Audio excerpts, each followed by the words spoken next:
नमस्कार student, एनविरा online school पर आपका हार्दिक स्वागत है। आज हम लेसन नंबर 18 क्लास 11 जीव विज्ञान का लेसन नंबर अपन 18 स्टार्ट करेंगे। 18वां जो अध्याय है वो हम आज शुरू करेंगे। देखिए, अपना स्टडी चल रही थी, उसके अंदर अपना 18 नंबर जो चैप्टर है वो लगभग आरंभ हो चुका था। उसको हम स्टार्टिंग से शुरू करते हैं। वापस से देखिए, अपना 18वां जो चैप्टर है उसका नाम है शरीर द्रव तथा परिसंचरण। शरीर द्रव तथा परिसंचरण।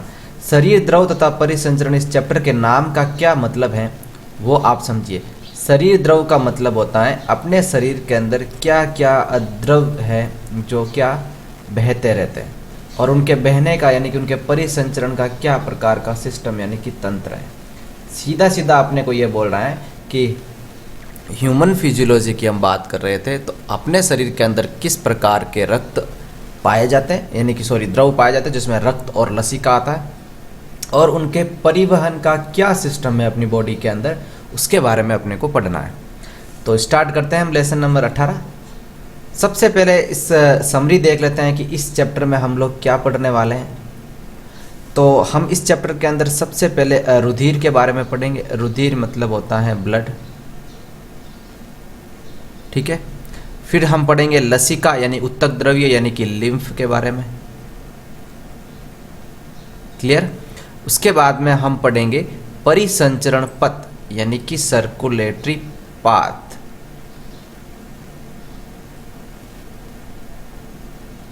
ठीक है।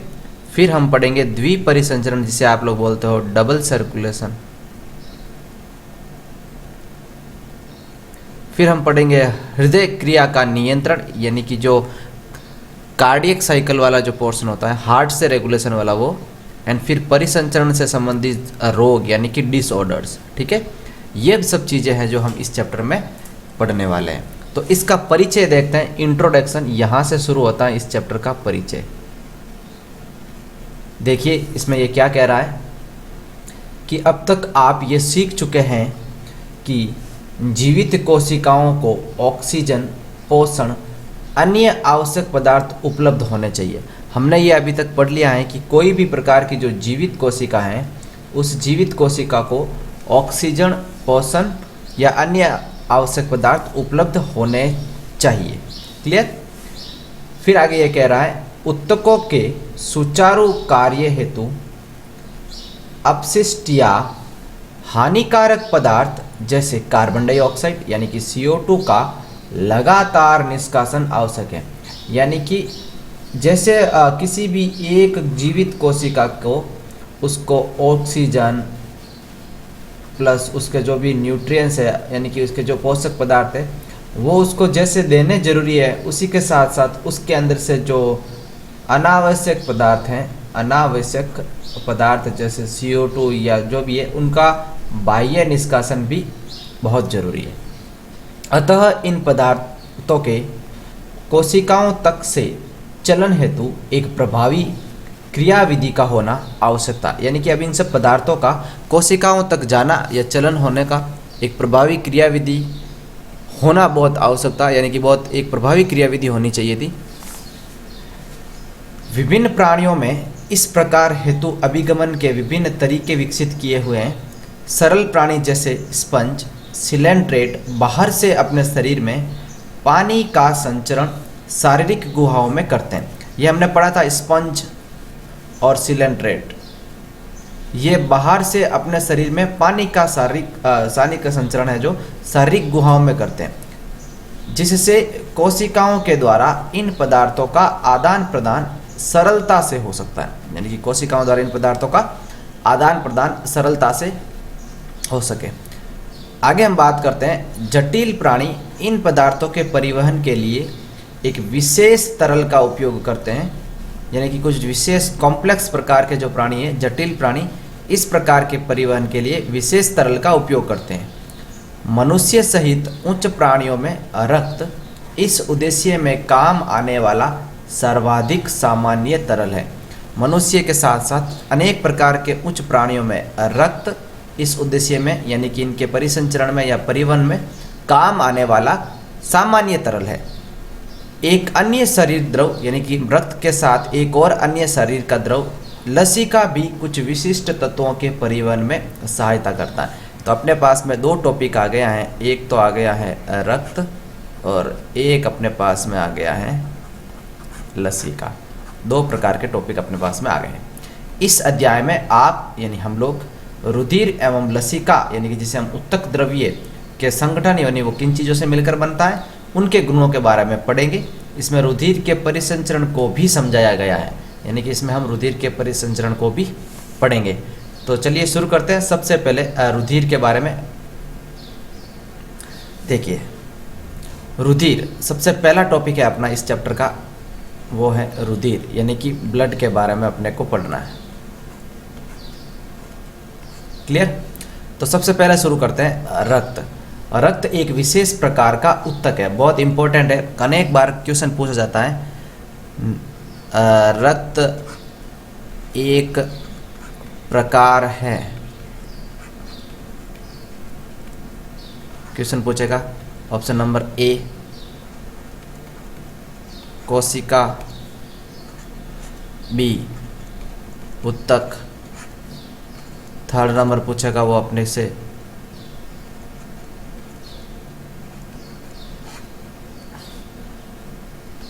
अंगीय पदार्थ। अंगीय पदार्थ का मतलब होता है अंगों के अंदर, जैसे कि ये एंजाइम वगैरह से मिलकर बनने वाला। या 4 नंबर अपने को पूछेगा वो उत्तक तंत्र। तो इसमें अपने को याद रखना रक्त एक प्रकार का उत्तक है, कोशिका नहीं है। कुछ लोग क्या करते हैं कि आरबीसी वगैरह के पीछे जो कार्पल सेल्स लिखते हैं, आरबीसी है, डब्ल्यूबीसी है, तो इसी को देख के मान लेते हैं कि रक्त एक प्रकार का क्या होगा, कोशिका। लेकिन ऐसा नहीं है, रक्त एक प्रकार का क्या है, उत्तक है। और किस प्रकार का उत्तक है वो भी हम बात करेंगे। रक्त एक विशेष प्रकार का उत्तक है और विशेष प्रकार में अपने को याद रखना है, ये रक्त जो होता है वो एक तरल संयोजी उत्तक होता है। क्या होता है? तरल संयोजी उत्तक। रक्त एक प्रकार का तरल संयोजी उत्तक होता है। क्लियर?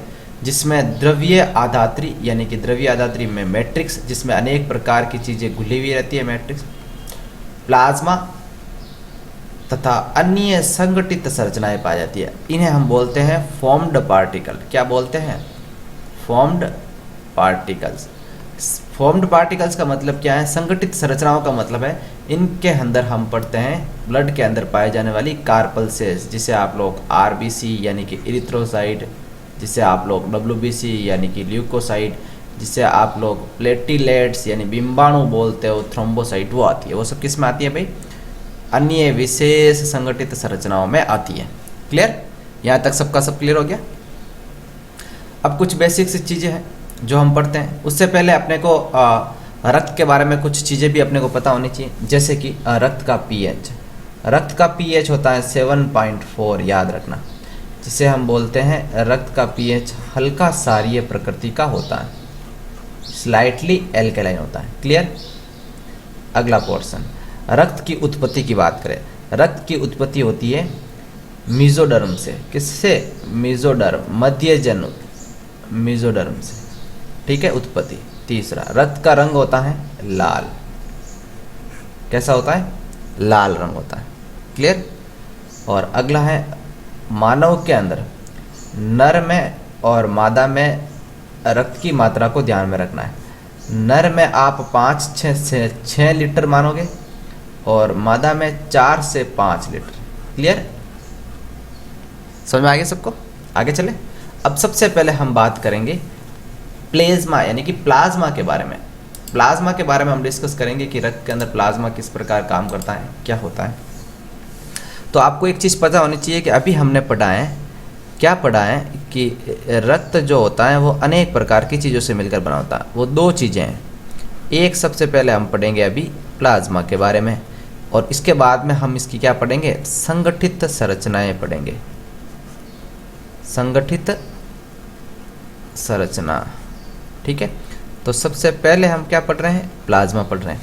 तो देखिए, प्लाज्मा प्रद्रव्य एक हल्के पीले रंग का गाढ़ा तरल है, यानी कि ये एक प्रकार का क्या है, हल्का पीला रंग का क्या है, गाढ़ा तरल है, जो रक्त के आयतन लगभग 55% होता है। रक्त के आयतन का मतलब कैसे कि मान लीजिए पूरा संपूर्ण 100% अगर रक्त की मात्रा है तो उन 100% में 55% मात्रा किसकी है, प्लाज्मा की है। समझ में आ गया सबको?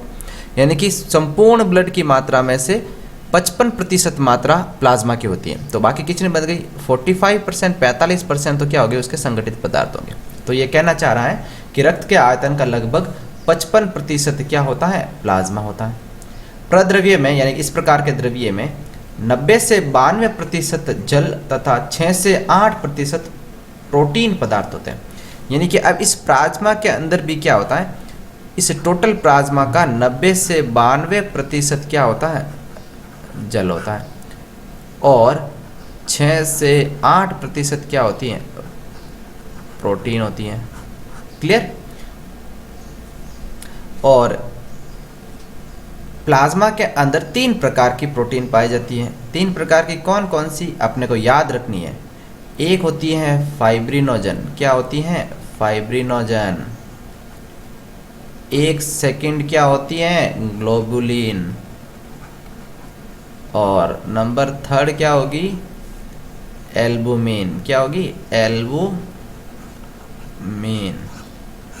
तो प्लाज्मा के अंदर जो 6 से 8% तक प्रोटीन पाई जाती है उनमें 3 प्रकार की प्रोटीन होती है, फाइब्रिनोजन, ग्लोबुलिन तथा एल्बुमिन प्लाज्मा में उपस्थित मुख्य प्रकार की प्रोटीन होती है। क्लियर? फाइब्रिनोजन का कार्य होता है, ध्यान रखना, फाइब्रिनोजन की आवश्यकता रक्त का थक्का या स्कंदन बनाने में होती है। सबसे इंपॉर्टेंट क्वेश्चन भी बनता है, फाइब्रिनोजन का काम क्या होता है, रक्त का थक्का या स्कंदन बनाने में होती है। ग्लोबुलिन का उपयोग शरीर में, अब ग्लोबुलिन प्रोटीन है उसका उपयोग बात करते हैं नेक्स्ट, शरीर के प्रतिरक्षा तंत्र तथा एल्बुमिन का उपयोग परासरणी संतुलन बनाए रखने में। बहुत इंपॉर्टेंट क्वेश्चन है, एल्बुमिन का उपयोग परासरणी संतुलन बनाए रखने के लिए होता है। क्लियर? प्लाज्मा में अनेक खनिज के क्या होते हैं, आयन होते हैं।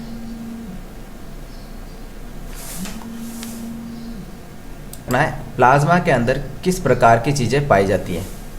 प्लाज्मा में अनेक खनिज के आयन जैसे sodium, calcium, magnesium plus H3CO3 यानी carbonate ion, bicarbonate ion, chloride ion इत्यादि भी पाए जाते हैं।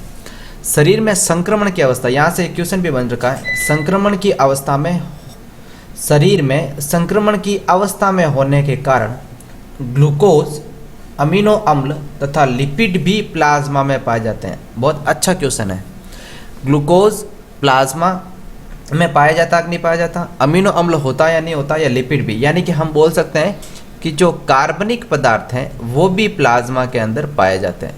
क्या, कार्बनिक पदार्थ। क्लियर? ये अच्छा क्वेश्चन बनता है यहाँ से। फिर अगला क्वेश्चन, अगला टॉपिक है, रुधिर का थक्का बनाने अथवा स्कंदन के अनेक कारक प्रद्रव्य के साथ निष्क्रिय दशा में रहते हैं। मतलब क्या है इस लाइन का, ये कह रहा है कि रुधिर का थक्का बनाने व स्कंदन करने वाले जो अनेक कारण होते हैं वो प्लाज्मा के अंदर क्या होते हैं, निष्क्रिय दशा में रहते हैं। जिस प्रकार जब कभी भी थक्का बनाना जैसी स्थिति होगी तब वो क्या आएंगे, निष्क्रिय से सक्रिय हो जाएंगे कुछ एंजाइम की अनुक्रिया द्वारा। क्लियर? बिना थक्का या स्कंदन कारकों के प्लाज्मा को सीरम कहते हैं। और ये बहुत इंपॉर्टेंट क्वेश्चन बनता है, इस लाइन को आप स्लाइटली नहीं लें। देखिए ये कह रहा है कि बिना थक्का या स्कंदन कारकों के प्लाज्मा को सीरम कहते हैं। यानी कि ये कह रहा है कि अगर आप जो प्लाज्मा है आपके पास में ब्लड की, उस प्लाज्मा में से अगर आप स्कंदन जो कारक है, रुधिर का जो थक्का बनाने वाले जो कारक हैं, उन अगर कारक को बाहर निकाल दे तो पीछे जो प्लाज्मा बचेगा उसे हम क्या बोलते हैं, उसे हम कहते हैं सीरम। क्या कहते हैं, सीरम कहते हैं। क्लियर? ये बहुत इंपॉर्टेंट क्वेश्चन बनता है कि सीरम क्या होता है। समझ आ गया सबको? तो आगे चले, यहाँ पर हमने प्लाज्मा की बात की थी, प्लाज्मा के बारे में अपने को ध्यान में रखना है। आगे हम बात करते हैं संगठित पदार्थों के बारे में। किसके बारे में, संगठित पदार्थों के बारे में। देखो अपना दूसरा टॉपिक है, किसमें, ब्लड का दूसरा भाग है ब्लड का दूसरा भाग ये है कि उसके संगठित पदार्थ क्या होते हैं, यानी कि formed particles, formed particles. Formed particles का मतलब क्या है कि अभी आपने पढ़ा कि रक्त के अंदर क्या होता है, प्लाज्मा होता है, जो रक्त का क्या होता है, द्रव्य होता है, लिक्विड पोर्शन होता है, क्लियर, जिसका रंग कैसा होता है, हमने पढ़ा था पीला होता है, हल्का पीला रंग का होता है, ठीक है। अब इस प्लाज्मा के ऊपर, ये जो प्लाज्मा है, इस प्लाज्मा की सतह के ऊपर कुछ तैरती हुई कणिकाएं या कोशिकाएं पाई जाती हैं, उसे हम बोलते हैं फॉर्म्ड पार्टिकल्स। किसके ऊपर, प्लाज्मा की सतह के ऊपर। ये क्या है, प्लाज्मा है, प्लाज्मा की सतह के ऊपर जो तैरती हुई कणिकाएं या कोशिकाएं पाई जाती है उसे हम क्या बोलते हैं, संगठित पदार्थ बोलते हैं। समझे आप लोग, आगे चले। लाल रुधिर कणिका जिसे हम इरिथ्रोसाइट कहते हैं, श्वेताणु यानी कि श्वेत रुधिर कणिकाएं जिसे हम ल्यूकोसाइट कहते हैं, तथा पट्टिकाणु या बिंबाणु जिसे हम प्लेटिलेट्स को संयुक्त रूप से संगठित पदार्थ कहते हैं। तो आरबीसी, डब्ल्यूबीसी और प्लेटिलेट्स जो प्लाज्मा की सतह पर पाई जाती है, उन सबको हम क्या बोलते हैं, संगठित पदार्थ बोलते हैं, क्लियर। और ये लगभग जो रक्त का लगभग 45% भाग बनाते हैं। संपूर्ण रक्त का कितना प्रतिशत भाग बनाते हैं, 45% तक संपूर्ण ब्लड का पोर्शन बनाते हैं, क्लियर। तो इनमें सबसे पहला अपना नंबर फर्स्ट है फॉर्म्ड पार्टिकल में, वो है अपना एरिथ्रोसाइट्स। क्या है, एरिथ्रोसाइट या रक्ताणु। चलिए इसकी बात करते हैं, एरिथ्रोसाइट्स क्या होता है, किस प्रकार काम करता है, ये किससे बनी होती है और अपने को क्या ध्यान रखना है। तो शुरू करते हैं एरिथ्रोसाइट के बारे में, या रक्ताणु जिसे हम लोग क्या बोलते हैं, एरिथ्रोसाइट रक्ताणु या लाल रुधिर कणिकाएं अन्य सभी कोशिकाओं से संख्या में अधिक होती हैं। ये एक अच्छा क्वेश्चन बनता है जिसको हम यहाँ पे नोट कर लेते हैं, एक पोर्शन बना कर कि जो आरबीसी होती है वो रक्त में सर्वाधिक मात्रा में या सर्वाधिक मात्रा में पाई जाती है, रक्त में सर्वाधिक मात्रा में पाई जाती है, क्लियर। सर्वाधिक मात्रा मतलब है कि जो रक्त के अंदर पाए जाने वाले फॉर्म्ड पार्टिकल्स होते हैं, संगठित पदार्थ होते हैं, उनमें से सर्वाधिक मात्रा में क्या पाई जाती है, आरबीसी पाई जाती है, क्लियर। आगे चलते हैं। एक स्वस्थ मनुष्य में ये कणिकाएं लगभग 50 से 55 होना चाहिए, यहाँ पर ये मिसप्रिंट है, यहाँ पर आप नोट करना है, 50 से 55 लाख प्रति घन मिलीमीटर रक्त, यानी कि 5 से 5.5 मिलियन प्रति घन मिलीमीटर होती है। यानी कि इसकी आरबीसी की संख्या होती है लगभग 5 to 5.5 मिलियन पर मिलीमीटर क्यूब, ठीक है, ये इनकी संख्या होती है। वयस्क अवस्था में लाल रुधिर कणिकाएं लाल अस्थि मज्जा में बनती है। बहुत इंपॉर्टेंट क्वेश्चन है। अगला पॉइंट ये अपने को नोट करना है कि आरबीसी का जो उद्भवन या उत्पत्ति होती है वो लाल अस्थि मज्जा में होती है। कहाँ पे होती है, इसको क्लियर कर लेते हैं हम लोग। आरबीसी का जो उद्भवन होता है वो कहाँ पे होता है, लाल अस्थि मज्जा में। कहाँ पे, लाल अस्थि मज्जा में, क्लियर। आगे देखते हैं। अधिकतर स्तनधारियों की लाल रुधिर कणिकाओं में केंद्रक नहीं पाया जाता। और इम्पोर्टेंट क्वेश्चन ये है, तीसरा पॉइंट अपने को ये नोट करना है कि मेमेलिया वर्ग, मेमेलिया वर्ग के स्तन, मतलब जो मेमेलिया वर्ग जिसे हम बोलते हैं स्तनधारी वर्ग के आरबीसी में क्या नहीं होता, केंद्रक अनुपस्थित होता है, यानी कि एब्सेंट होता है, क्लियर। इसकी आकृति उभयावतल यानी कि बाइकॉनकेव, उभयावतल बाइकॉनकेव होती है। इनका लाल रंग एक लोह युक्त प्रोटीन, बहुत इंपॉर्टेंट क्वेश्चन बनता है, आरबीसी का जो लाल रंग होता है वो एक लोह युक्त जटिल प्रोटीन हीमोग्लोबिन की उपस्थिति के कारण है, हीमोग्लोबिन की उपस्थिति के कारण होता है।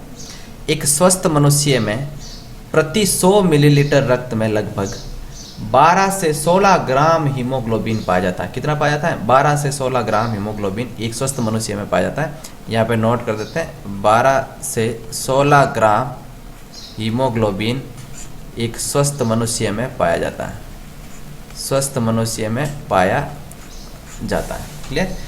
इन पदार्थों की श्वसन गैसों के परिवहन में बहुत महत्वपूर्ण भूमिका होती है। यानी कि जो हीमोग्लोबिन है वो श्वसनीय जो गैसें होती हैं, श्वसनीय गैसें, उनके परिवहन में क्या होता है? बहुत आवश्यक होता है या इम्पोर्टेंट होता है। क्लियर? लाल रक्त कणिकाओं की औसत आयु 120 दिन होती है। और ये अच्छा क्वेश्चन बनता है कि आरबीसी का जीवन काल कितना होता है? आरबीसी का जीवन काल कितना होता है? आरबीसी का जीवन काल 120 डेज, 120 दिन तक होता है। अर्थात एक आरबीसी 120 दिन तक गैसों का परिवहन करती है, गैसों का परिवहन करना। कौन सी गैस है? श्वसनीय गैस है। क्लियर? तत्पश्चात इसका विनाश प्लीहा, लाल रक्त कणिकाओं को जिसमें कब्रिस्तान भी बोलते हैं, उसे कहते हैं। इंपॉर्टेंट क्वेश्चन है, एक्सप्लेन प्लीहा को लाल रुधिर कणिकाओं का कब्रिस्तान भी कहते हैं। तो यहाँ पर सबसे पहला तो अपना था इरिथ्रोसाइट्स यानी कि रक्ताणु यानी कि लाल रुधिर कणिकाएं, यह पोर्शन अपना कंप्लीट हो गया। सेकंड नंबर हम बात करेंगे जिसका नाम है दूसरा, सेकंड जो अपना फॉर्म्ड पार्टिकल होता है जिसे हम क्या बोलते हैं? रक्ताणु बोलते हैं। क्या बोलते हैं? श्वेताणु बोलते हैं। तो सेकंड नंबर यहाँ पर शुरू करते हैं अपना संगठित पदार्थ का दूसरा भाग या प्रकार, ल्यूकोसाइट। ल्यूकोसाइट जिसे आप लोग या हम लोग WBC के नाम से जानते हैं। ठीक है? ल्यूकोसाइट को हीमोग्लोबिन के अभाव के कारण, यानी कि इसके अंदर हीमोग्लोबिन नहीं होता है तथा रंगहीन होने से इसको श्वेत रुधिर कणिकाएं भी कहते हैं। क्या बोलते हैं? व्हाइट ब्लड कार्पल्सेस, श्वेत रुधिर कणिकाएं भी कहते हैं। इसमें केंद्रक पाए जाते हैं। आरबीसी में केंद्रक नहीं था, WBC में केंद्रक पाया जाता है तथा इनकी संख्या लाल रक्त कणिकाओं की अपेक्षा कम, यानी कि लाल रुधिर कणिकाओं की जहां पर हमने संख्या बताई थी लगभग 50 से 55 लाख प्रति घन मिलीमीटर रक्त में थी, वहीं इसकी WBC की संख्या केवल 6000 से 8000 प्रति घन मिलीमीटर रक्त होती है, रक्त में होती है। क्लियर? आगे चलते हैं।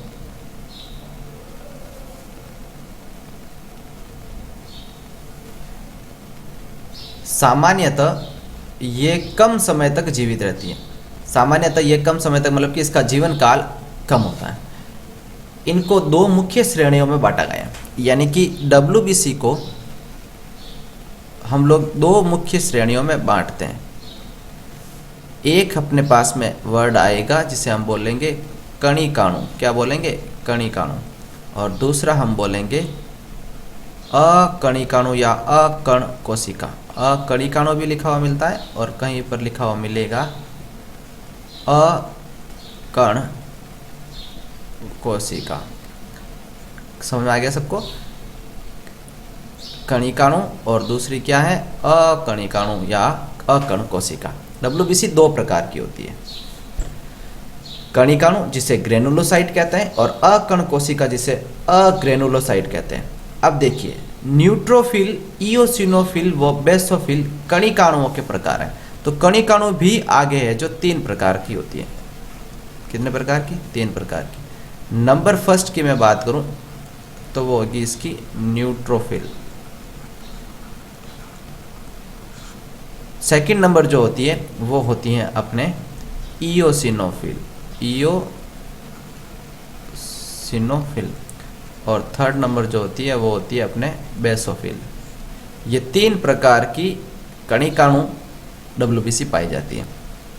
और अकणिकाणु की हम बात करें तो अकणिकाणु 2 प्रकार की होती है। नंबर फर्स्ट जो होती है जिसे हम बोलते हैं लिम्फोसाइट, और सेकंड नंबर जो होती है उसे हम बोलते हैं मोनोसाइट। क्या बोलते हैं? मोनोसाइट। 2 प्रकार की होती है। श्वेत रुधिर कोशिकाओं में न्यूट्रोफिल की संख्या सबसे अधिक होती है। टोटल डब्ल्यूबीसी की बात करें तो टोटल डब्ल्यूबीसी में सबसे हाईएस्ट जो होती है, सबसे हाईएस्ट अमाउंट में या मात्रा में वो क्या होती है, न्यूट्रोफिल होती है, जिसका लेवल होता है लगभग 60 से 65% तक ये संपूर्ण डब्ल्यूबीसी का पोर्शन बनाती है। तथा बेसोफिल संख्या में सबसे कम होती है, और बेसोफिल जो होती है वो सबसे कम होती है, लगभग 0.5 to 1% तक। क्लियर।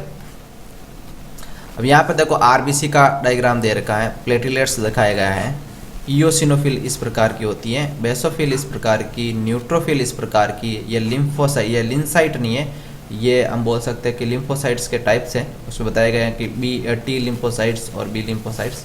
क्लियर। आगे चलते हैं, आगे देखिए न्यूट्रोफिल जो कोशिका का प्रकार था डब्ल्यूबीसी का, न्यूट्रोफिल तथा मोनोसाइट जो 6 से 8% होती है, उनका नेचर यानी कि उनकी प्रकृति होती है, ये भक्षण कोशिका होती है, यानी कि भक्षकाणु मारकर या खाकर किसी अपने अंदर निगल कर नष्ट करती है किसी भी प्रकार के बाह्य पदार्थ को या प्रतिजन को, जो अंदर प्रवेश करने वाले बाह्य जीवों को क्या करती है, समाप्त करती है। बेसोफिल हिस्टामिन, सेरोटोनिन और हिपेरिन आदि का स्रावन करती है। बेसोफिल जो डब्ल्यूबीसी होती है वो हिस्टामिन, सेरोटोनिन, हिपेरिन आदि का स्रावन करती है। याद रखना हिपेरिन की वजह से रक्त जमता नहीं है, मानव के अंदर रक्त जमता नहीं है हिपेरिन की प्रेजेंट की वजह से, तथा शोधकारी क्रियाओं में भी सम्मिलित होती है। अगला है इयोसिनोफिल जो 2 से 3% मात्रा में होती है, संक्रमण से बचाव करती है, अपने शरीर के अंदर जो संक्रमण होता है इन्फ्लेमेशन, उससे बचाव करती है, तथा एलर्जी प्रतिक्रिया में सम्मिलित रहती है, एलर्जी के अंदर भी सम्मिलित रहती है, उसकी प्रतिक्रिया कराती है। अगली बात करें जो लिम्फोसाइट जो 20 से 25% है, वो 2 प्रकार की होती है, बी तथा टी लिम्फोसाइट। बी और टी दोनों प्रकार की लिम्फोसाइट शरीर में प्रतिरक्षा के लिए क्या होती हैं, उत्तरदायी होती हैं, शरीर के अंदर प्रतिरक्षा तंत्र को मजबूत करती हैं। क्लियर। तो ये सब क्या थे, अपने डब्ल्यूबीसी के बारे में था। अब हम नेक्स्ट बात करते हैं अपना तीसरा जो संगठित पदार्थ का प्रकार है, और वो है पट्टिकाणु या प्लेटिलेट्स। क्लियर। पट्टिकाणु या प्लेटिलेट्स को थ्रोम्बोसाइट भी कहते हैं। इसका थ्रोम्बोसाइट का जो निर्माण होता है वो हमेशा मेगाकैरियोसाइट यानी कि अस्थि मज्जा की एक विशेष प्रकार की कोशिका होती है के टुकड़ों में विखंडन से बनती है। याद रखना, मैं यहाँ पर कुछ चीज़ें नोट कर देता हूँ। आपने सबसे पहले पढ़ा था आरबीसी। आरबीसी का जो निर्माण होता है वो बोन मैरो यानी अस्थि मज्जा की इरिथ्रोसाइट कोशिका से होता है। किससे? इरिथ्रोसाइट कोशिका से होता है, इसलिए इसको आरबीसी का जो निर्माण होता है वो बोन मैरो की इरिथ्रोब्लास्ट कोशिका से होता है, और इसलिए इसको हम क्या बोलते हैं, इरिथ्रोसाइट्स बोलते हैं। ठीक है, इरिथ्रोब्लास्ट कोशिका से होता है, इसलिए इसको हम इरिथ्रोसाइट्स बोलते हैं। नंबर सेकेंड अगर हम बात करें डब्ल्यूबीसी की, तो डब्ल्यूबीसी का जो ओरिजिन होता है वो अस्थि मज्जा की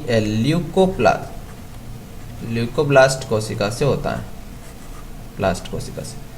और प्लेटिलेट्स की हम बात करें तो इसका अस्थि मज्जा की मेगाकैरियोसाइट सेल से होता है। क्लियर। इन तीनों का ओरिजिन होता है वो कहाँ से होता है, अस्थि मज्जा से होता है, अस्थि मज्जा से, जिसे हम इंग्लिश में बोलते हैं बोन मैरो। क्या बोलते हैं?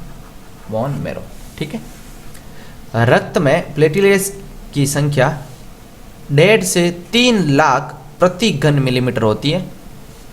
प्लेटिलेट्स में कई प्रकार के पदार्थ स्रावित करती है। प्लेटिलेट्स कई प्रकार के पदार्थ स्रावित करती है, जिसमें अधिकांश रुधिर का थक्का जमाने में सहायक होता है। रुधिर का थक्का यानी कि रुधिर के स्कंदन में सहायक होते हैं। प्लेटलेट्स की संख्या में कमी के कारण स्कंदन में विकृति हो जाती है, यानी कि रुधिर का थक्का जमने की प्रक्रिया में विकृति हो जाती है, तथा शरीर से अधिक रक्त का स्राव होता है, और शरीर से रक्त का क्या होता है, बहना स्तर अधिक हो जाता है। क्लियर। तो ये अपने क्या थे, रक्त के संगठित पदार्थ थे।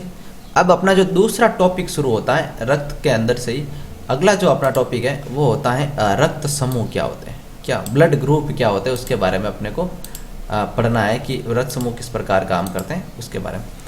रक्त समूह की बात करते हैं तो जैसा कि आप जानते हैं कि मनुष्य का रक्त एक जैसा दिखते हुए भी कुछ अन्य अर्थों में भिन्न होता है, यानी कि सबका रक्त जो है वो लाल तो दिखता है, लाल रंग का तो होता है, लेकिन अन्य पदार्थों से वो क्या होता है, भिन्न होता है। रक्त का कई तरीके से समूहीकरण किया गया है। इनमें से दो मुख्य समूह, एक है ABO तथा एक RH का उपयोग संपूर्ण विश्व में करते हैं। यानी कि ABO रक्त समूह की हम बात करेंगे अभी, और RH तंत्र के बारे में भी बात करेंगे।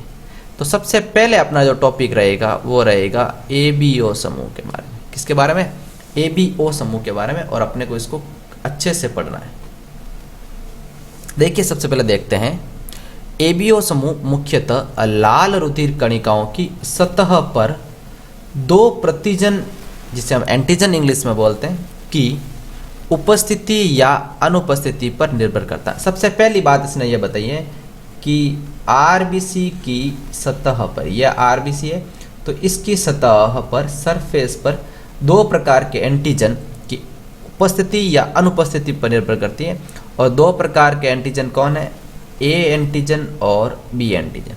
ठीक है, ये एंटीजन A और B हैं जो प्रतिरक्षा अनुक्रिया को प्रेरित करता है। इंपॉर्टेंट है, प्रतिरक्षा अनुक्रिया को शरीर के अंदर प्रेरित करते हैं। इसी प्रकार विभिन्न व्यक्तियों में दो प्रकार के प्राकृतिक प्रतिरक्षी यानी कि एंटीबॉडी मिलते हैं, और वो कहाँ पर पाए जाते हैं? वो उसके प्लाज्मा में पाए जाते हैं। ठीक है, प्रतिरक्षी वे प्रोटीन पदार्थ है, यहाँ से इसकी परिभाषा है प्रतिरक्षा की यानी एंटीबॉडी की। वे प्रोटीन पदार्थ है जो प्रतिजन के विरुद्ध पैदा होते हैं, यानी कि इन एंटीजन है ये दोनों प्रतिजन, इनके अगेंस्ट में क्या बनती हैं? प्रतिरक्षा बनती है, और वो कहाँ पाई जाती है? प्लाज्मा में। क्लियर? चार रक्त समूहों A, B, AB और O में प्रतिजन तथा प्रतिरक्षी की स्थिति को देखते हैं, जिसमें तालिका 18.1 में दर्शाया गया। अपने को यहाँ पर चार ब्लड ग्रुप पढ़ना, A, B, AB और O के बारे में। तो चलिए आगे बढ़ते हैं। देखिए आपने एक टेबल दे रखी है, इसमें ब्लड ग्रुप A के बारे में बताया गया है। सबसे पहले देखते हैं ब्लड ग्रुप A। लाल रुधिर कणिका यानी कि A ब्लड ग्रुप वाले की लाल रुधिर कणिकाओं के सतह पर ऊपर भी प्रतिजन कैसा होगा? A टाइप का होगा कैप्टन, और उसी ब्लड की प्लाज्मा में एंटीबॉडीज होगी वो B टाइप की होगी। ठीक है, पहले इसको समझते हैं, फिर रक्तदाता समूह को समझेंगे। फिर दूसरा हम लेते हैं, नंबर फर्स्ट ये हो गया। नंबर सेकंड अपना ब्लड ग्रुप होता है B। B में जो RBC की सतह पर उसके अंदर क्या होगी? B प्रतिजन होगा, और एंटीबॉडी होगी वो A होगी उसकी प्लाज्मा में। थर्ड नंबर की अगर हम बात करें तो AB ब्लड ग्रुप, उसकी RBC की सतह पर A और B दोनों प्रकार के प्रतिजन पाए जाएंगे, इसलिए उसके अगेंस्ट में कोई भी एंटीबॉडी प्लाज्मा में नहीं होती। क्लियर?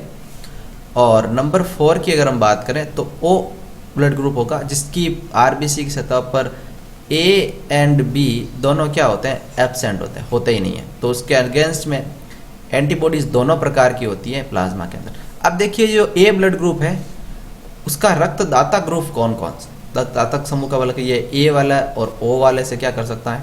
ले सकता है रक्त। क्लियर? B वाला B वाले और O वाले से, AB वाला सबसे क्या कर सकता है? रक्त ग्रहण कर सकता है। AB से B, A से B, B से B और O से B, और O वाला केवल अपने वाले से भी कर सकता है। तो यहाँ पर देखो एक दो चीज़ नोट करने वाली बात है कि ये जो AB ब्लड ग्रुप है वो सबसे रक्त ले रहा है, AB वाले से भी ले रहा है, A से भी ले रहा है, B से भी ले रहा है और O से भी ले रहा है। तो AB वाला को हम बोलते हैं, क्या बोलेंगे? सर्वग्राही रक्त समूह, और O वाले को हम बोलेंगे सर्वदाता। क्या बोलेंगे? सर्वदाता रक्त समूह। दाता एवं ग्राही के रक्त समूह को रक्त चढ़ाने से पहले सावधानी पूर्वक मिलान कर लेना चाहिए, जिससे रक्त स्कंदन एवं RBC के नष्ट होने जैसी गंभीर परेशानियां नहीं हो। यानी कि दाता और जो लेने वाला ग्राही होता है उनके रक्त को चढ़ाने से पहले उनके रक्त समूह को मिला देना चाहिए, ताकि RBC के नष्ट होने जैसी गंभीर समस्या या रक्त का थक्का नहीं बन जाए, ऐसी समस्याएं परेशानी नहीं होनी चाहिए। दाता सहयोजता यानी कि डोनर कंपेटिबिलिटी तालिका 18.1 में दे रखी है। ये लोग इस प्रकार का डोनर कंपेटिबिलिटी है, कौन कौन सा ब्लड किसको दे सकता है, किससे ले सकता है। क्लियर? आगे चलते हैं। उपरोक्त तालिका से स्पष्ट है कि रक्त समूह ओ एक सर्वदाता है और जो सभी समूहों को रक्त प्रदान कर सकता है। रक्त समूह ए बी सर्व आदाता यानी कि ग्राही है, जो सभी प्रकार के रक्त समूहों से रक्त ले सकता है। तो ये अपना क्या था, ए बी ओ समूह था, जिसके बारे में हमने स्टडी की। अपना नेक्स्ट है वो है आर एच समूह। क्या है, आर एच समूह के बारे में इम्पोर्टेंट भी है क्योंकि इसका कंसेप्ट अपने को ध्यान में रखना है। तो सबसे पहले बात करते हैं एक अन्य प्रतिजन या एंटीजन आर एच जो लगभग 80% मनुष्यों में पाया जाता है, तथा यह आर एच एंटीजन रिसेस बंदर में पाए जाने वाले एंटीजेंस के समान है। आर एस एंटीजन जो है रिसेस बंदर में पाए जाने वाले एंटीजेंस के समान है। ऐसे व्यक्ति को जिसमें आर एच एंटीजन होता है उसको आर एच सहित यानी कि पॉजिटिव जिसमें, तथा ऐसा व्यक्ति जिसमें यह आर एच एंटीजन नहीं होता है उसको आर एच हीन या आर एच नेगेटिव कहते हैं। क्लियर। यदि आर एच रहित यानी कि आर एच नेगेटिव के व्यक्ति के रक्त को आर एच पॉजिटिव के साथ मिला दिया जाता है तो व्यक्ति में आर एच प्रतिजन के विरुद्ध विशेष प्रकार की क्या बन जाती है, एंटीबॉडी यानी कि प्रतिरक्षी बन जाती है। अतः रक्त आदान प्रदान से पहले आर एच समूह को मिलाना भी आवश्यक है। चेक कर लेना चाहिए रक्त का आदान प्रदान करने से पहले। क्लियर। आगे चलते हैं। एक विशेष प्रकार की आर एच अयोग्यता को एक गर्भवती माता व उसके गर्भ में पल रहे भ्रूण के आर एच पॉजिटिव के बीच में पाई जाती है। ये क्या है उसके बारे में अभी हम नोट करते हैं। देखिए एक प्रकार की कंडीशन होती है आर एच कारक क्यों मिलाना चाहिए। ये ऐसा होता है कि मान लीजिए कोई भी एक पेरेंट जनरेशन है जिसमें माता और पिता दोनों का ब्लड ग्रुप अलग अलग है। माता का आर एच नेगेटिव है और पिता का आर एच पॉजिटिव है। ठीक है। तो जो पहली संतान होगी उसमें जाहिर सी बात है कि आर एच पॉजिटिव वाली क्या होती है, संतान होगी। उसका ब्लड ग्रुप मान लीजिए माता कोई भी हो, A positive, B positive, A B positive, O positive, negative, और पिता का ओ पॉजिटिव वगैरह सारा हो, तो उसकी संतान में ब्लड ग्रुप पॉजिटिव वाला होगा। तो इसमें कुछ प्रकार की प्रॉब्लम हो जाती है या हम बोल सकते हैं रोग हो जाता है। होता क्या है कि जब ये आर एच पॉजिटिव वाला गर्भ धारण करेगी आर एच नेगेटिव वाला माता, ये माता ये इसकी क्या है, अपरा बीच में है जो माता को भ्रूण से अलग भी रखती है और जोड़ के भी रखती है। तो अभी अभी यहाँ पर आर एच पॉजिटिव है और यहाँ पर आर एच नेगेटिव ब्लड बह रहा है। ये इसका भ्रूण है माता का, ठीक है, और ये माता का शरीर है। लेकिन जब प्रथम संतान का प्रसव क्रिया होगी, प्रसव क्रिया मतलब बच्चे के जन्म देने की क्रिया, तो अपरा क्या होती है, थोड़ी डिस्ट्रॉय यानी कि टूट जाती है। तो कुछ आर एच नेगेटिव वाले रक्त की बूंदें माता के शरीर के अंदर प्रवेश करती है आर एच नेगेटिव के पास में। तो ये ब्लड इसके खिलाफ क्या बना देता है, प्रतिरक्षा यानी कि एंटीबॉडी बना देता है। और ये एंटीबॉडी किस प्रकार की बनती है, IgG टाइप की बनती है। कौन सी, IgG टाइप की। क्लियर। अब पहली संतान तो क्या होती है, सामान्य पैदा होती है यानी कि उसका जन्म हो जाता है। अब देख लेना ये माता के अंदर IgG टाइप की प्रतिरक्षा बन गई है इस प्रकार के रक्त के लिए। तो जब दूसरी बार वही माता, सेम माता गर्भ धारण करेगी और RH पॉजिटिव वाला ये क्या है इसका भ्रूण, और यहाँ पर ये RH नेगेटिव वाला माता का ब्लड है और ये बीच में क्या है, अपरा है। और पहले ही यहाँ पर IgG टाइप की क्या एंटीबॉडी बन रही है और IgG टाइप की एंटीबॉडी अपरा को पार करके जा सकती है। तो ये पार करके जाएगी और इस भ्रूण के अंदर अनेक प्रकार के रोग, एनीमिया वगैरह हैं जो डाल देगी, या अनेक बार ये इसकी मृत्यु का कारण भी बन जाती है। इस प्रकार की बीमारी हो जाना या इस प्रकार का जो विकार हो जाना, इसे हम बोलते हैं इरिथ्रोब्लास्टोसिस फिटेलिस। क्या बोलते हैं, इरिथ्रोब्लास्टोसिस फिटेलिस, जो इम्पोर्टेंट भी है। चलिए इसके बारे में पढ़ते हैं। एक विशेष प्रकार की RH अयोग्यता को एक गर्भवती माता व उसके गर्भकाल में पल रहे भ्रूण के RH पॉजिटिव के बीच पाई जाती है। अपरा द्वारा पृथक रहने के कारण भ्रूण का RH एंटीजन सगर्भता में माता के RH नेगेटिव को प्रभावित नहीं कर पाता। यानी कि भ्रूण का RH एंटीजन गर्भता के दौरान RH नेगेटिव को प्रभावित नहीं कर पाता, लेकिन फिर भी पहले प्रसव यानी कि पहले प्रसव मतलब पहले बच्चे के जन्म के टाइम पहले प्रसव के समय माता के RH नेगेटिव रक्त से शिशु के RH पॉजिटिव रक्त के संपर्क में आने की संभावना रहती है, क्योंकि अपरा थोड़ी बहुत क्या होती है, डिस्ट्रॉय होती है, टूटती है। ऐसी दशा में माता के रक्त में RH प्रतिरक्षी बनना प्रारंभ हो जाता है। माता के रक्त में RH के लिए प्रतिरक्षा बननी प्रारंभ हो जाती है। ये प्रतिरोध में एंटीबॉडीज बनना शुरू कर देती है। यदि परवर्ती गर्भावस्था होती है तो रक्त से RH नेगेटिव भ्रूण के रक्त RH पॉजिटिव में RH प्रतिरक्षी का रिसाव हो जाता है और इससे भ्रूण की लाल रुधिर कणिकाएं नष्ट हो जाती है। यानी कि नेक्स्ट जो भी गर्भावस्था पर प्रेगनेंसी होगी, नेक्स्ट गर्भ वो माता धारण करेगी, तो RH पॉजिटिव रक्त में RH नेगेटिव का संपर्क होने से जो भ्रूण बनेगा, ये वाला भ्रूण, इस भ्रूण की लाल रुधिर कोशिकाएं नष्ट हो सकती है। ये भ्रूण के लिए जानलेवा भी हो सकती है या उससे रक्ताल्पता यानी कि खून की कमी, एनीमिया और पीलिया रोग भी हो सकता है। ऐसी दशा को इरिथ्रोब्लास्टोसिस फिटेलिस कहते हैं, यानी कि गर्भ रक्ताणु कोरकता। हिंदी में इसको क्या बोलते हैं, ध्यान रखना, इसे बोलते हैं गर्भ रक्ताणु कोरकता।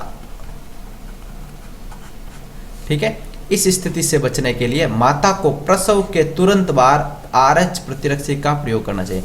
यानी कि ऐसी स्थिति हो जाए तो आपको पता चले तो फर्स्ट प्रेगनेंसी या प्रसव के तुरंत बाद RH प्रतिरक्षी का उपयोग करना चाहिए, ताकि बॉडी के अंदर IgG टाइप की प्रतिरक्षा नहीं बने। क्लियर। आगे हम बात करते हैं रक्त स्कंदन या रक्त के जमाव के बारे में। क्लियर। अगला जो अपना टॉपिक है वो है रक्त का स्कंदन किस प्रकार होता है या जमाव किस प्रकार होता है, उसके बारे में बात करनी है। रक्त स्कंदन कहते क्या है, किसी चोट या घात की प्रक्रिया, किसी चोट या घात की प्रतिक्रिया स्वरूप रक्त स्कंदन होता है। मान लीजिए कहीं पर चोट लग रही है तो उसकी प्रतिक्रिया के स्वरूप में रक्त का स्कंदन होता है। यह क्रिया शरीर से बाहर अत्यधिक रक्त को बहने से रोकती है। रक्त का स्कंदन क्या करता है, शरीर से बाहर अत्यधिक रक्त को बहने से रोकती है। क्या आप जानते हैं ऐसा क्यों होता है? आपने किसी चोट, घात या घाव पर कुछ समय बाद गहरे लाल या गहरे भूरे रंग का झाग सा अवश्य देखा होगा। चोट लगने के बाद में गहरे लाल या गहरे भूरे रंग का कवर जैसा दिखता है, ये रक्त का स्कंदन या थक्का है। और वही क्या कहलाता है, रक्त का स्कंदन या थक्का है जो अपने को दिखता है, जो मुख्यतः फाइब्रिन धागे के जाल से बनता है। किससे बनता है? फाइब्रिन धागे के जाल से बनता है। इस जाल में मरे तथा क्षतिग्रस्त संगठित पदार्थ भी उलझे होते हैं। मरे हुए और क्षतिग्रस्त संगठित पदार्थ मतलब कि याद रखना WBC वगैरह जो भी होते हैं, ठीक है। याद रखना RBC कभी भी नहीं आती है, बाकी सारा आ जाएगा। फाइब्रिन रक्त के प्लेज्मा में उपस्थित एंजाइम थ्रोम्बिन की सहायता से फाइब्रिनोजन से बनता है। ध्यान रखिए, जो फाइब्रिन होती है जिससे अपना क्या बनता है, रक्त का स्कंदन या थक्का बनता है, ये प्लाज्मा में उपस्थित थ्रोम्बिन की सहायता से फाइब्रिनोजन से बनते हैं। और थ्रोम्बिन की रचना प्लाज्मा में उपस्थित निष्क्रिय प्रोथ्रोम्बिन से होती है। क्लियर।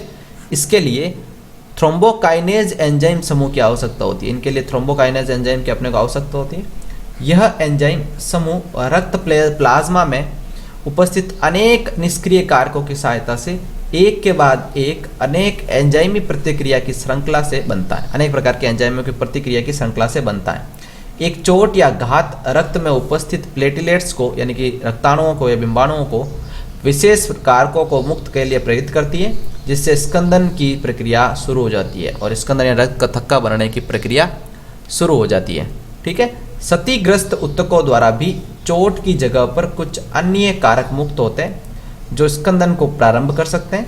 इस प्रतिक्रिया में कैल्शियम आयन की भूमिका भी बहुत क्या होती है, महत्वपूर्ण होती है। यानी कि इसके अंदर जो कैल्शियम आयन्स होते हैं वो भी इम्पोर्टेंट रोल प्ले करते हैं रक्त स्कंदन में। क्लियर।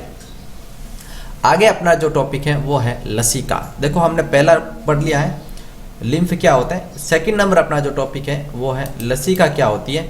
लसिका जिसे हम उत्तक द्रव भी कहते हैं। मैं आपको थोड़ा सा इसके बारे में समझाने की कोशिश करता हूँ, थोड़ा गौर से ट्राई कीजिएगा।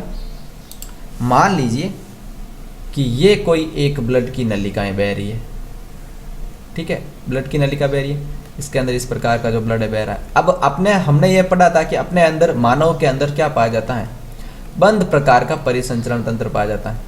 बंद प्रकार का परिसंचरण तंत्र मतलब कि रक्त है जो किसमें, नलिकाओं में बहता है, रक्त नलिकाओं में बहता है। इसका मतलब वो सीधी कोशिकाओं के संपर्क में नहीं है, इसके आसपास में जो कोशिकाएं हैं उनके अटैचमेंट में रक्त संपर्क में नहीं है। तो इन कोशिकाओं के अंदर किस प्रकार है जो गैसों का विनिमय होगा, अपशिष्ट पदार्थों का विनिमय होगा। किस प्रकार होगा? ब्लड तो पैक है, तो उसके लिए क्या होता है कि जब ब्लड बहुत अत्यधिक उच्च दाब से बहता है और ब्लड की जो वेसल्स की जो भित्ति होती है वो बहुत महीन होती है, जिससे क्या होता है कि ये कुछ फॉर्म्ड पार्टिकल्स और रक्त के भाग यहाँ पर छन कर रक्त से बाहर आ जाते हैं। यहाँ पर रक्त से बाहर कोशिकाओं के मध्य अवकाश में या जगह में आ जाते हैं, और इस परिस्थिति में ये जो द्रव है यही क्या कहलाता है? उत्तक द्रव कहलाता है। क्या कहलाता है? उत्तक द्रव कहलाता है। समझ में आया? तो स्टार्ट करें। देखिए, उत्तक द्रव या लसिका द्रव की बात करते हैं। जब रक्त जब उत्तक की कोशिकाओं से होकर गुजरता है तो बड़े प्रोटीन अणु व सुसंगठित पदार्थ को छोड़कर रक्त से जल में घुलनशील पदार्थ कोशिकाओं से बाहर निकल जाते हैं। याद रखना, बड़े प्रोटीन को छोड़कर एवं सुसंगठित पदार्थों को छोड़कर। सुसंगठित पदार्थ में हमने क्या पढ़े थे? आरबीसी, डब्ल्यूबीसी और प्लेटलेट्स पढ़े थे। उसमें से भी आरबीसी तो पक्का बाहर नहीं आती, लेकिन डब्ल्यूबीसी वगैरह सारे आ जाते हैं, थोड़ा बहुत आ सकते हैं, सारे नहीं, सॉरी। इस तरल को अंतराली द्रव या उत्तक द्रव्य कहते हैं। इसमें प्लाज्मा के समान ही खनिज लवण पाए जाते हैं। रक्त तथा कोशिकाओं के बीच पोषक पदार्थ एवं गैसों का आदान प्रदान इसी द्रव से होता है। रक्त तथा कोशिकाओं के बीच में पोषक पदार्थ और गैसों का आदान प्रदान इसी द्रव से होता है। वाहिकाओं का विस्तृत जाल जो लसिका तंत्र यानी कि लिम्फेटिक सिस्टम कहलाता है, यानी कि इस प्रकार वाहिकाओं का एक विस्तृत जाल होता है जिसे हम बोलते हैं लिम्फेटिक सिस्टम, इस द्रव को एकत्र कर बड़ी सिराओं में वापस छोड़ देता है। यहाँ पर जो बाहर आया है ये, इसको वापस से यहाँ पर नलिकाओं द्वारा हम एकत्रित करते हैं और वापस से बड़ी सिराओं में आगे वापस छोड़ देते हैं। तो ये नलिकाएं क्या कहलाएगी? लसिका तंत्र कहलाएगा, और ये द्रव लसिका कहलाएगा। क्लियर? लसिका एक रंगहीन द्रव्य है, मतलब कि इसका कोई कलर नहीं होता, जिसमें विशिष्ट लिम्फोसाइट बनते हैं। जिसमें क्या बनते हैं? विशिष्ट प्रकार के लिम्फोसाइट मिलते हैं। लिम्फोसाइट शरीर की प्रतिरक्षा अनुक्रिया के लिए भी उत्तरदायी होते हैं, यानी कि शरीर की प्रतिरक्षा अनुक्रिया के लिए भी वो उत्तरदायी होते हैं। लसिका पोषक पदार्थ, हार्मोन आदि के संवहन के लिए महत्वपूर्ण होता है। इंपॉर्टेंट यहाँ पर लसिका का कार्य पोषक पदार्थ, हार्मोन आदि के संवहन के लिए महत्वपूर्ण होते हैं। आंत्र अंकुर में उपस्थित लैक्टियल वसा को लसिका द्वारा अवशोषित करते हैं। याद रखना, आंत्र के अंकुर में उपस्थित लैक्टियल जो वसा होती है उसका भी अवशोषण लसिका ही करती है। क्लियर? यहाँ पर ये लसिका तंत्र लसिका या उत्तक द्रव्य था, जो अपना छोटा सा टॉपिक था, इसके बारे में हमने पढ़ लिया। अगला जो अपना टॉपिक है वो है परिसंचरण पथ, सर्कुलेटरी पाथ जिसे हम बोलते हैं। परिसंचरण पथ क्या होता है उसके बारे में हम चर्चा करते हैं। परिसंचरण पथ। क्लियर? तो स्टार्ट करते हैं परिसंचरण पथ के बारे में, किस प्रकार ये काम करता है, क्या होता है, इसका थोड़ा सा ओवरव्यू देखते हैं। देखिए, परिसंचरण पथ में कि परिसंचरण दो तरह का होता है, ये अपने को ध्यान में रखना है। खुला परिसंचरण यानी कि ओपन सर्कुलेशन और बंद सर्कुलेशन। खुला परिसंचरण तंत्र आर्थ्रोपोडा, संधिपाद, जिसके पाद यानी कि पैर है जो जुड़े हुए यानी संधियों में, टुकड़ों में होते हैं, ऐसा लगता है कि जोड़ रखे। आर्थ्रोपोडा तथा मोलस्का में पाया जाता है। याद रखना है, खुला प्रकार का परिसंचरण तंत्र आर्थ्रोपोडा, और सेकंड नंबर क्या है? मोलस्का। ठीक है, जिसमें हृदय द्वारा रक्त को रक्त वाहिकाओं में पंप किया जाता है, जो कि रक्त स्थान यानी कि कोटरों में खुलता है। एक कोटर वस्तुतः देहगुहा होती है, इस प्रकार की व्यवस्था होती है। एनेलिडा तथा कशेरुकी में बंद प्रकार का परिसंचरण तंत्र पाया जाता है। अब दूसरा जो परिसंचरण होता है वो कैसा होता है? बंद प्रकार का, जो किस में पाया जाता है? एक तो एनेलिडा संघ में, और दूसरा होता है कशेरुकी कोर्डेटा के अंदर। ठीक है, बंद प्रकार का परिसंचरण तंत्र पाया जाता है। क्लियर? जिसमें हृदय से रक्त का प्रवाह एक दूसरे से जुड़ी रक्त वाहिनियों के जाल में होता है। हमेशा हृदय से रक्त का प्रवाह एक दूसरे से जुड़ी रक्त वाहिनियों को जाल में होता है। इस तरह का रक्त परिसंचरण पथ ज़्यादा लाभदायक होता है क्योंकि इसमें रक्त प्रवाह आसानी से नियमित किया जाता है। बंद प्रकार का ज़्यादा क्या होता है? सुटेबल, लाभदायक होता है क्योंकि इसमें रक्त प्रवाह है जो क्या होता है? आसानी से किया जा सकता है। रक्त प्रवाह आसानी से किया जा सकता है। आगे देखिए, सभी कशेरुकी में कक्षों से बना हुआ हृदय पेशी हृदय होता है, यानी कि अनेक प्रकार के कक्षों से बना हुआ एक पेशी हृदय होता है। मछलियों में दो कक्षीय हृदय होता है। याद रखना, पीसीज में दो कक्षीय हृदय होता है जिसमें एक आलिंद तथा एक निलय होता है। क्या होता है? जिसमें एक आलिंद और एक निलय होता है। उभयचरों तथा सरीसृपों यानी कि जो रेप्टाइल, जिसमें मगरमच्छ को छोड़ना है क्योंकि मगरमच्छ के अंदर चार कक्षों से होता है, ठीक है। उभयचरों तथा सरीसृपों का हृदय 3 कक्षों से बना होता है। 3 कक्षों से मतलब जिसमें 2 आलिंद और एक निलय होगा, जिसमें 2 आलिंद तथा एक निलय होता है। जबकि मगरमच्छ, पक्षी तथा स्तनधारियों में हृदय 4 कक्षों का बना होता है। हमेशा क्या होता है? 4 कक्षों का बना होता है हृदय, जिसमें 2 आलिंद होते हैं, याद रखना, और 2 क्या होते हैं? निलय होते हैं। मछलियों में हृदय विऑक्सीजनित रुधिर बाहर को पंप करता है। हृदय विऑक्सीजनित रुधिर को बाहर पंप करता है, जो क्लोम द्वारा ऑक्सीजनित होकर शरीर के विभिन्न भागों में पहुंचा जाता है। क्लोम द्वारा डायरेक्ट ऑक्सीजनित होकर शरीर के विभिन्न भागों में पहुंचा जाता है। वहां से विऑक्सीजनित रक्त हृदय में वापस आता है। इस क्रिया को एकल परिसंचरण कहते हैं। इस क्रिया को एकल मतलब एक बार ही परिसंचरण होता है ब्लड का। उभयचरों व सरीसृपों में बायां आलिंद क्लोम फेफड़ों त्वचा से ऑक्सीजन युक्त रक्त प्राप्त करता है। उभयचर सरीसृप में बायां आलिंद क्लोम फेफड़ों या त्वचा से ऑक्सीजन युक्त रक्त को क्या करता है? प्राप्त करता है। तथा दाहिना आलिंद शरीर के दूसरे भागों से विऑक्सीजनित रुधिर को क्या करता है? प्राप्त करता है। दाहिना आलिंद शरीर के दूसरे भागों से विऑक्सीजनित जो रुधिर होता है, जिसमें ऑक्सीजन की मात्रा नहीं होती, CO2 वाला या अन्य अपशिष्ट पदार्थों वाला जो ब्लड होता है, उसको प्राप्त करता है। लेकिन वे रक्त को निलय में मिश्रित कर बाहर की ओर पंप करते हैं। लेकिन वे क्या करते हैं? रक्त को निलय में मिश्रित करके फिर बाहर की ओर पंप करते हैं। इस क्रिया को क्या बोलते हैं? अपूर्ण दोहरा परिसंचरण। तो अपने पास में 3 चीजें हो गई। परिसंचरण में देखो, एक एकल परिसंचरण, फिर है एक अपूर्ण परिसंचरण, अपूर्ण परिसंचरण। एकल परिसंचरण किस में होता है? अभी हमने पढ़ा है कि एकल परिसंचरण किस में पाया जाता है? मछलियों में। किस में पाया जाता है? पीसीज में, मछलियों में। किस में? यहाँ पे लिख देते, इसको आगे आ नहीं रहा है। एकल परिसंचरण किस में पाया जाता है? मछलियों में पाया जाता है। इसको नीचे लिख देते हैं, एकल परिसंचरण मछलियों में, ठीक है। अपूर्ण परिसंचरण किस में पाया जाता है? अभी हमने पढ़ा है उभयचर और सरीसृप, उभयचर एंड सरीसृपों में क्या पाया जाता है? अपूर्ण दोहरा परिसंचरण पाया जाता है। यहां पर नोट करना था, अपूर्ण दोहरा परिसंचरण। क्लियर? आगे चले। पक्षियों व स्तनधारियों में ऑक्सीजनित विऑक्सीजनित रक्त क्रमशः बाएं व दाएं आलिंदों में आता है। पक्षियों और स्तनधारियों में बात करें तो ऑक्सीजनित और विऑक्सीजनित रक्त बाएं व दाएं आलिंदों में आता है, जहां से वह उसी क्रम में बाएं दाएं व बाएं निलयों में जाता है। यानी कि बाएं दाएं व दाएं बाएं निलयों में जाता है, मतलब ऊपर से क्रम में ऊपर से नीचे आता है। निलय बिना रक्त को मिलाए इन्हें पंप करता है, यानी कि रक्त को मिश्र नहीं करता, मिक्स नहीं करता है कि ऑक्सीजनेटेड को विऑक्सीजनेटेड के साथ पे यहाँ पर मिक्स कर दिया, ऐसा कुछ नहीं होता है। वो बिना मिलाए ही क्या करता है? इन्हें पंप करता है। अर्थात 2 तरह के परिसंचरण पथ इन प्राणियों में मिलते हैं। क्लियर? अतः इन प्राणियों में दोहरा परिसंचरण होता है। दोहरा परिसंचरण बहुत इंपॉर्टेंट है। दोहरा परिसंचरण अब आगे हम पढ़ेंगे। एक फुफ्फुसीय प्रकार का परिसंचरण, एक सिस्टमेटिक टाइप का परिसंचरण होगा, ठीक है, दोहरा परिसंचरण। अतः अब हम मानव परिसंचरण का अध्ययन करते हैं। और अब हम किसका बात करेंगे? मानव परिसंचरण तंत्र का अध्ययन करेंगे। क्लियर? तो सबसे पहले हम बात करते हैं मानव का परिसंचरण तंत्र। मानव का परिसंचरण तंत्र, और इसको स्टार्ट करते हैं अभी। यहाँ से अपने को चीज़ें नोट भी करनी है कुछ।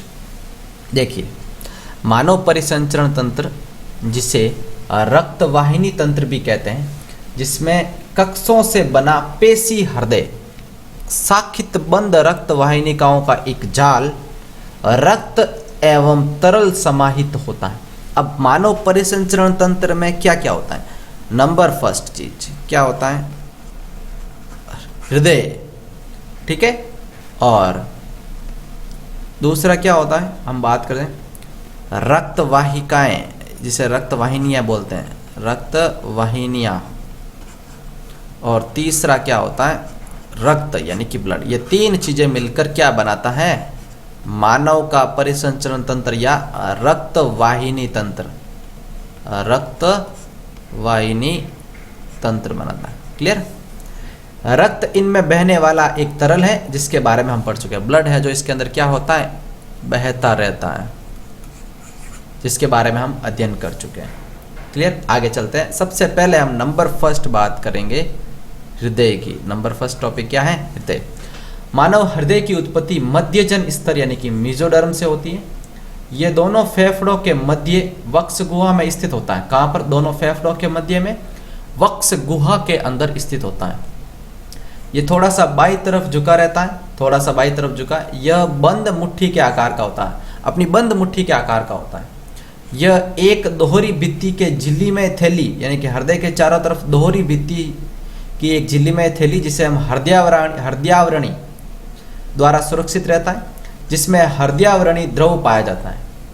हमारे हृदय में 4 कक्ष होते हैं, जिसमें 2 कक्ष अपेक्षाकृत छोटे तथा ऊपर को पाए जाते हैं, जिन्हें हम आलिंद या आर्टरिया कहते हैं, तथा 2 कक्ष अपेक्षाकृत बड़े होते हैं और नीचे को पाए जाते हैं, जिन्हें हम निलय या वेंट्रिकल कहते हैं। एक पतली पेशीय भित्ति जिसे अंतर आलिंदी पट कहते हैं, दाएं व बाएं आलिंद को अलग करती है। किस प्रकार, ये देखिए, ये इस प्रकार अपना क्या दिख रहा है, ह्यूमन हार्ट दिख रहा है। इसमें देखना, ये रहा अपना दायां आलिंद इस प्रकार ये रहा, और ये रहा अपना बायां आलिंद इस प्रकार ये रहा। ठीक है, तो ये रहा 3D स्ट्रक्चर को ध्यान में देखिए। इस वाला जो आलिंद है ये पीछे की तरफ, और ये वाला, इनको बीच में से अलग करती है कौन, अंतर आलिंद पट। अभी हमने पढ़ा है अंतर आलिंद पट, ये दोनों को अलग करती है, दाएं व बाएं आलिंदों को अलग करती है। जबकि एक मोटी भित्ति जिसे अंतर निलयी पट कहते हैं, बाएं व दाएं निलय को अलग करती है। किस प्रकार, देखिए, ये रहा अपना दाहिना निलय और ये रहा अपना बायां निलय, ये रहा एक, ये रहा 2। इसको ये बीच में जो मोटी भित्ति है ये वाली, ये अंतर निलयी पट है, जो ये लेफ्ट और राइट दोनों वाले को क्या करती है, अलग करती है। क्लियर। अपनी अपनी ओर के आलिंद व निलय एक मोटे रेशीय उत्तक जिसे आलिंद निलय पट द्वारा पृथक रहते हैं। अपनी अपनी ओर की बात करते हैं। अपनी अपनी ओर का मतलब क्या है कि मान लीजिए दाहिनी ओर के निलय और दाहिनी ओर का क्या कर रहे हैं, आलिंद की बात करें तो बीच में मोटे रेशीय क्या है, पट द्वारा ये अलग रहते हैं। हालांकि इन पटों में एक छिद्र होता है जो एक ओर के दोनों कक्षों को जोड़ता है। अब देखिए किस प्रकार, ये दाहिना आलिंद और दाहिना निलय है, तो इसके बीच में ये देखो ये एक छिद्र है, और ये रहा अपना बायां आलिंद और ये रहा अपना बायां निलय, तो इन दोनों के बीच में ये रहा छिद्र। इन दोनों को क्या करता है, इसको इससे जोड़ता है, इसको इससे जोड़ने का काम करता है। अब इन छिद्रों के बारे में चर्चा करते हैं। दाहिने आलिंद और दाहिने निलय पर 3 पेशी पल्लों या वलनों से फ्लैप्स यानी कि कप्स से युक्त एक वाल्व पाया जाता है। 3 पेशी पल्लों से, ध्यान रखना, जिसे ट्राइकप्सिट या त्रिवलनी कपाट या वाल्व कहते हैं। दाहिने की बात कर रहे हैं, ये रहा दाहिना अपना पोर्शन, तो इसमें दाहिने में देखो 3, 1 2 3, 3 प्रकार के क्या है, वलनों से, यानी कि इसे बोलते हैं त्रिवलनी कपाट। दाहिनी तरफ क्या पाया जाता है, त्रिवलन कपाट पाया जाता है, ट्राइकप्सिट वाल्व। ठीक है। और बाएं आलिंद तथा बाएं निलय के रंध्र के निकास पर एक द्विवलनी कपाट या मिट्रल कपाट पाया जाता है। अब बात करते हैं दाएं की या बाएं की, सॉरी, तो बाएं की बात कर ले,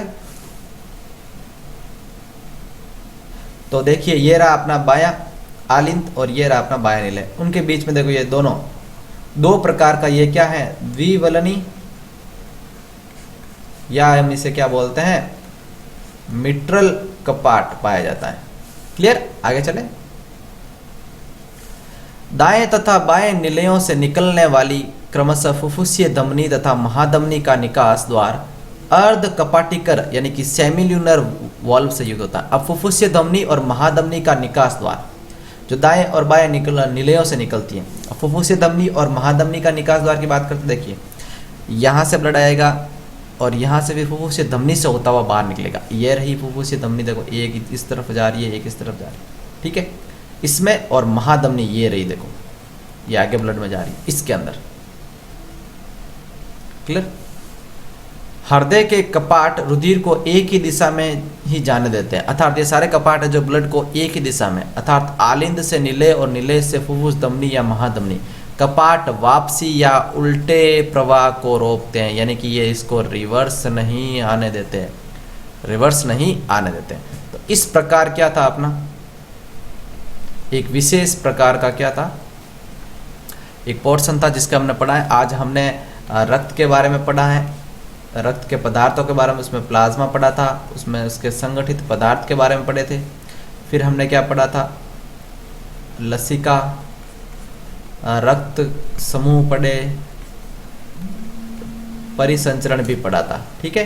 तो ये सारी चीज़ें हमने आज नोट की थी। आगे की क्लास के अंदर हम हृदय के क्रिया चक्र के बारे में पढ़ेंगे, तो आप तक सभी लोग ये नोट कीजिएगा और आने वाली क्लास में मिलते हैं। तब तक के लिए धन्यवाद।